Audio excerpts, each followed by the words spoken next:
C'est un rapport publié lundi 21 août, publié par l'ONG Human Rights Watch.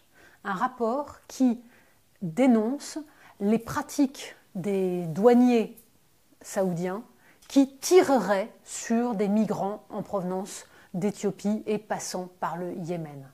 Quand on dit qu'ils tireraient, ce sont même des massacres absolument épouvantables que dénonce l'ONG. L'organisation se fonde sur des témoignages, ceux de 42 personnes dont 38 victimes directes et quelques 350 vidéos et images montrant les corps déchiquetés, montrant les tirs contre les personnes, tirs volontaires, directs, parfois même des tirs de mortier, des bombes. Bref, l'horreur absolue.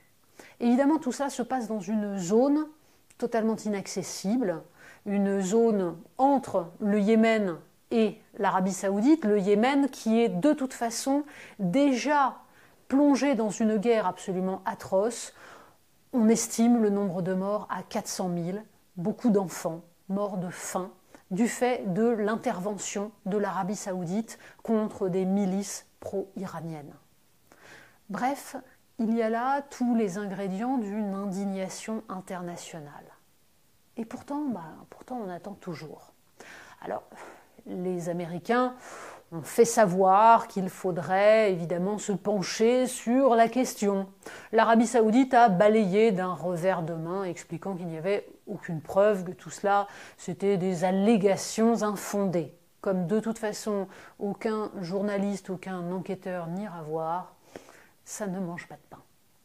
Alors, le problème est de savoir ce qu'il est possible de faire face à de telles horreurs.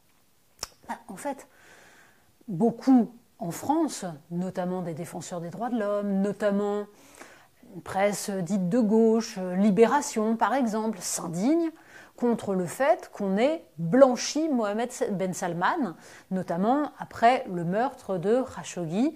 On se souvient qu'il y a eu un purgatoire pendant quelques années, et puis, depuis maintenant 2 ans, tout s'est retourné. Et Ben Salman est de nouveau reçu. Emmanuel Macron l'a invité en grande pompe dernièrement. Oui, sauf que le raisonnement est-il exactement le bon ? Le problème vient-il du fait que le prince saoudien soit une espèce d'horreur avec des mœurs archaïques qui décide que la vie humaine, et surtout la vie humaine de migrants éthiopiens, ne compte pour rien. Le problème est-il qu'on le reçoive ? Ou bien le problème est-il que l'Occident, et notamment les Européens, se sont mis dans les mains de l'Arabie Saoudite ? Pour le dire simplement, depuis l'invasion de l'Ukraine par la Russie, les Européens ont décidé de se passer des hydrocarbures russes. De ce fait, ils sont obligés de courber l'échine devant notamment Mohammed Ben Salman, mais devant également le régime algérien qui ne se prive pas de cracher à la figure de la France. Bref, c'est notre absence d'indépendance énergétique et d'indépendance stratégique qui nous oblige à faire des courbettes à un dictateur. Mais peut-on décemment s'insurger contre cet état de fait, tout en expliquant que la souveraineté est une vieille lune et que tout cela relève évidemment d'une forme de regardisme politique, ce qui a été le cas de tous ces gens pendant des années. Or, la souveraineté, ça sert à ça, ne pas dépendre d'un Mohammed Ben Salman ou de quiconque. En l'occurrence, la France en dépend non pas tant pour les hydrocarbures, en tout cas c'est une dépendance vis-à-vis de l'ensemble des pays du Golfe, que pour ses ventes d'armes également, la dernière industrie qui lui reste. Mais là encore, quand on a laissé s'effondrer l'ensemble des filières industrielles, eh bien en effet, il devient nécessaire de sauver la dernière, qui certes n'est pas très reluisante, l'industrie d'armement, mais qui est désormais indispensable. Le poids de Mohammed Ben Salman dans l'ensemble du jeu géopolitique vient du fait que les Européens n'ont jamais réfléchi en termes d'indépendance stratégique.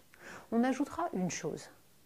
Quand Libération s'insurge de cela, et c'est le cas notamment dans l'éditorial signé par Alexandra Schwartz-Brodt, il s'agit également de mettre sur le même plan l'Arabie saoudite, la Tunisie, qui envoie les migrants africains mourir de faim et de soif dans le désert, et l'Europe.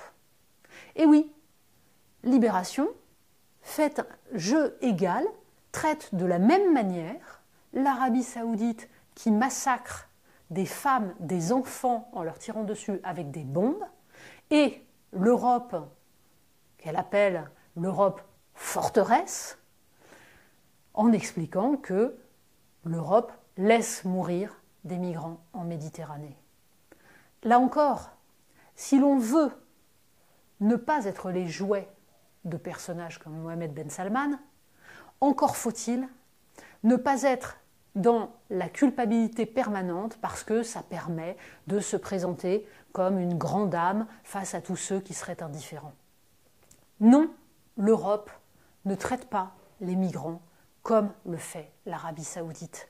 Non, ce n'est pas comparable de ne pas être suffisamment efficace pour éviter que des malheureux meurent en mer et de leur tirer dessus volontairement.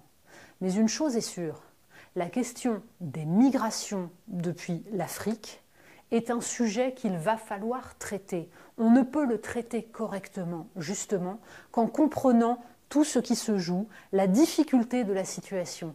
Mais expliquer que l'Europe devrait accueillir tout le monde parce que, justement, les autres pays se conduisent de façon monstrueuse, tout en continuant à dire que l'Europe est tout aussi condamnable, c'est une absurdité, ça ne réglera rien et ça ne permet pas de peser sur la scène internationale face à des pays qui, eux, ont des comportements scandaleux.